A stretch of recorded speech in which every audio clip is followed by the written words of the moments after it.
तपोवनातील वृक्ष संवर्धनासाठी सर्वसामान्य नाशिककर आणि वेगवेगळ्या सामाजिक संस्था संघटना मैदानात उतरलेल्या असताना आता काँग्रेस अध्यक्षा सोनिया गांधी यांच्या वाढदिवसानिमित्त नाशिकमध्ये काँग्रेसच्या वतीनं तपोवनातल्या याच परिसरात वनभोजन आयोजित करण्यात आलेलं आहे। आपण बघतोय की काँग्रेसचे कार्यकर्ते असतील, पदाधिकारी असतील, हे या ठिकाणी तपोवन परिसरामध्ये वनभोजन करतायत।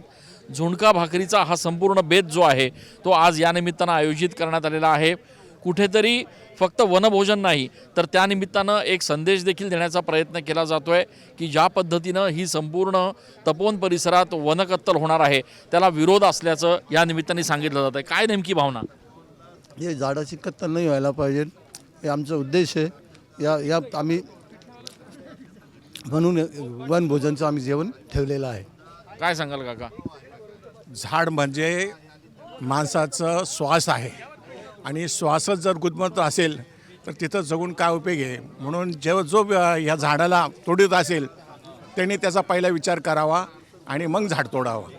आपण बघतोय की या ठिकाणी हे सगळे काँग्रेसचे नेते पदाधिकारी जे आहेत ते वनभोजनाचं या ठिकाणी आयोजन करण्यात आलेलं आहे। एक अभिनव अशी संकल्पना तुम्ही केलेली आहे, वनभोजन आयोजित केलेलं आहे काँग्रेसच्या वतीने। विषय म्हणजे आहे दाल रोटी खाएंगे पण संघर्ष करेंगे, हीच भूमिका आहे। हे वन जे आहे या वनामध्ये काय आहे, सुख शांती समाधान आहे आणि ह्या नाशिककर समाधानी आहे आणि आमचं समाधानच हिरावून घेण्याचं काम जर कोणी करत असेल तर ते आम्हाला चुकीचं वाटतंय आणि म्हणून संपूर्ण नाशिक इथे येतो आहे आणि ह्या समाधानाचा आनंदाचा या वनाचा आनंद लुटतोय, हा प्राणवायू घेतोय आणि म्हणून हा आनंद घेण्यासाठी आणि काँग्रेस पक्षाचा भक्कम पाठिंबा आजच्या निमित्तानं जाहीर झालेलं आहे। प्रेरणा मंडळाच्या महिला आलेल्या आहेत, त्या हातात काठी घेऊन लाठी खेळता येत आहे, आनंद व्यक्त करतायत आणि त्या संघर्ष करायला सुद्धा तयार। आपण बघतोय काँग्रेसचे सगळे कार्यकर्ते पदाधिकारी हे या ठिकाणी वनभोजन करण्यासाठी आलेले आहेत।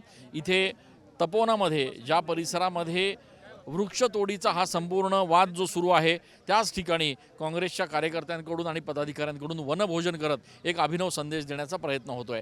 कॅमेरा पर्सन आकाश शेवलेसह मी चंदन पूजा अधिकारी, TV9 मराठी।